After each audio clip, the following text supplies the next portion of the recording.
Creating a character has to be a very underrated concept when it comes to creating anything. Because think about it, you really have to convey that character's personality, their nature, just their whole demeanor through sometimes not even humanoid creatures, and trust with quite literally endless possibilities of what these animated characters can look like. Even the most popular new characters started out completely different from the ones we would end up finally seeing and knowing. But that's what makes this case so interesting. So here are some shocking original concept arts of some, I would say, at least popular characters. Stay tuned, because here is number one.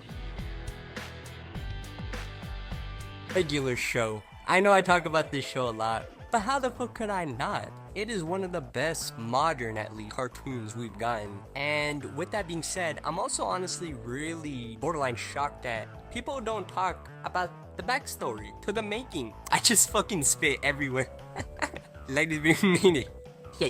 Anyways, yeah. I'm genuinely really shocked about the fact that most people don't talk about the backstory behind the making of Regular Show. That being the concept art of the, when you look at it now, pretty random cast of main characters. Like a lollipop man, who I'm pretty sure many of us thought was a human, Pops. A Yeti named Skips. And a fucking talking gumball machine. Like, even with the other characters, they're animals, whatever. But Benson and Pops, how are they alive if they're supposed to be inanimate objects? But hey, more questions than answers. But this is why I think the concept art between at least the main character, Mordecai.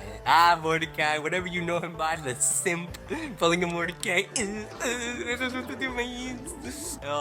Mordecai's a really good character to have as a main character, to be honest. Because he's kind of like Brian and how J.G. Quintel, who's not just the creator of Regular Show, but also voices Mordecai, kind of just portrays Mordecai as himself in a way. In the same way that Seth MacFarlane did for Brian. Get it? Because like they're both creators of their own shows, you know, basically use their regular voice to voice these characters. Pretty cool when you think about it, actually. But what's also just are his concept arts. Because he went through a few trial and errors. But the most different designs were probably the first one, where he's depicted almost like a humanoid bird. Which I know probably doesn't make sense, but you can tell from the tie and overall just body proportion seem more human with that makes sense. I mean, he's even wearing like what looks like underwear or like shorts in them. I mean, you can obviously tell that they were trying to go for like an employee kind of outfit, which is cool when you think about it. They do work at a park after all. There's even a whole episode centered around Benson getting a suit, and that, as shocking as it is, being the only thing to make his life that much better. But that's besides the point, because you can start to see a little bit that he went from just a generic, a simplified birdier to a more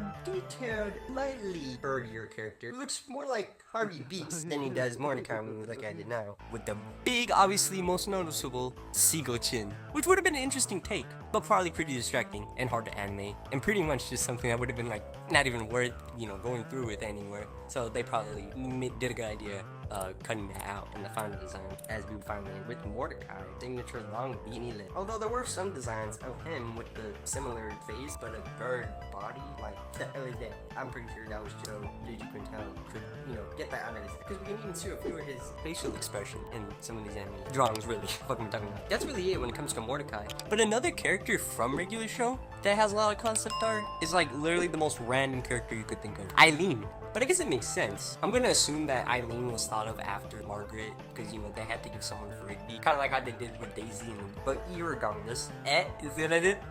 No, seriously. Eileen went through a lot of different design changes. Either because she, well, did have the most design changes, or they just decided to show this much on Email. Because these were the ones I could find. I found a lot more of Eileen's concept art than I did of Mordecai's. And these actually look legit. So we see Eileen starting off as basically a version of Rigby in drag, complete with the pointy nose and even body, you know, design. But through the designs, we see that she's a bit different, almost looking, well, I guess not as weird looking, really, no offense. I guess in a way humanoid, because we can tell that she was apparently going to look like a raccoon, like how Rigby would. But they definitely did a really good job of like changing her face to make her have glasses and stuff. I guess they realized like the beady eyes didn't work for a female character, at least in terms of someone that would work for Rigby. I have no idea. There's the whole joke about her without her glasses on. It probably led to that, who knows. But it's interesting seeing, honestly, because I honestly honestly wouldn't have ever thought of concept art for a character like Eileen, but mainly that it would this interesting because of how many different, variations he went through. Because to summarize, all I can say is thank God we got the final version, because the first version was not that great. But it proved that if you spend time on something, even if it seems so shitty at first, they can become something pretty good at the bare minimum, at least I would say. I mean, she must have been if she was in the show more than Marguerite made the final season of the show. It's kind of crazy. I remember watching regular show when I was a kid, when I was like in second grade, and I would like watch with my sister, watch like the Kung Fu Panda, Legends of Awesomeness, Adventure Time, whatever there was, the whole Neon Arrow, Cartoon Network and shit. Fucking gold compared to any of the garbage, if they even have any air now. Sorry, but I just had to say it. Hard to believe any of that shit even happened. We really were the last broadcast when you think about it. No offense to Gen Alpha, especially if you're watching this video. Shout out to you. Anyways, here's also just another thing I thought was worth mentioning because it's still a regular show as a whole, and it has to go here. So like this video, and what I mean by that is that here is the original title screen or regular show that depicts the character. I'm not even sure if these are legit because I'm not gonna lie. Now that I think about my childhood and watching regular show, I was like really thick, so it looks like something I probably would have drawn because of how like hyper focused I can get sometimes if I'm really into something. And trust me, that shit does not happen as often as you. Not that it's a good thing, because I don't know, okay?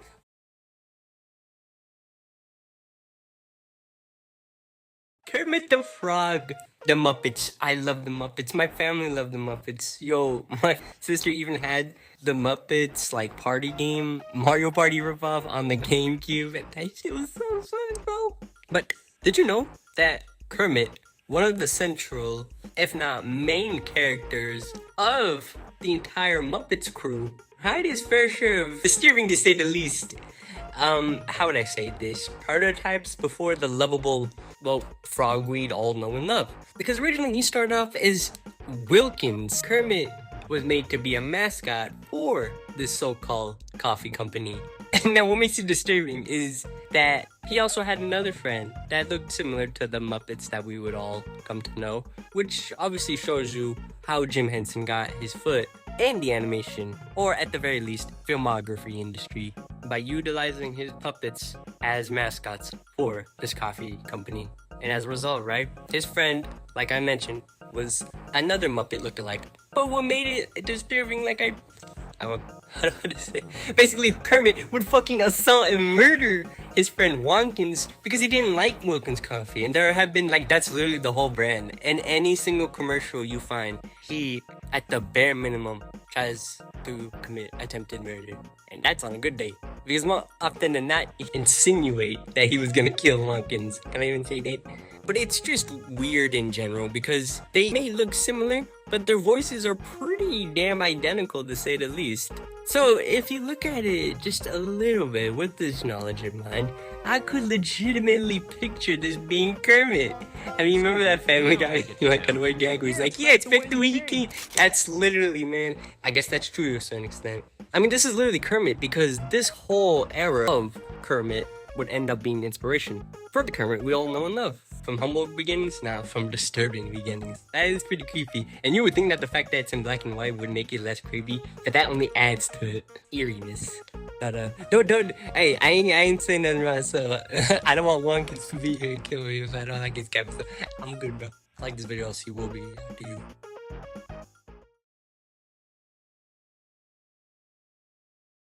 Woody from Toy Story. Believe it or not, Toy Story in general had a lot of trial and error before we finally got the traditional cast of characters of the franchise. Because originally, it needs to be said, the original direction for the Toy Story franchise was apparently going to be completely different because Woody himself didn't just look different, as you can clearly see. He also was going to act very different, and not in a very positive way. In fact, he was very unlikable.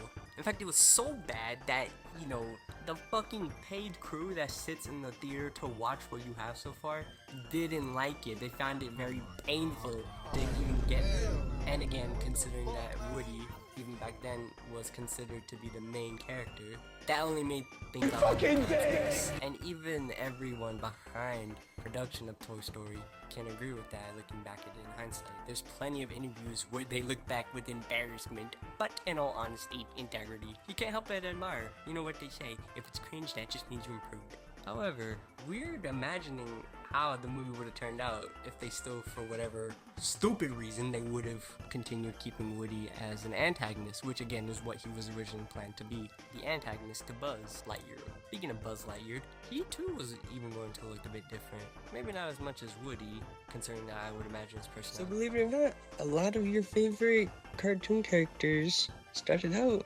looking completely different, but it's only natural. And would you know, cartoons are another way that reinforce that statement, because it's true in life. Never forget where you guys came from. Anyways, thank you guys so much if you made it to the end, especially. And like this video, let me know. With a ton of characters, I know there was a bunch I missed. Let me know what should be on the part 2. See you guys next time. Peace.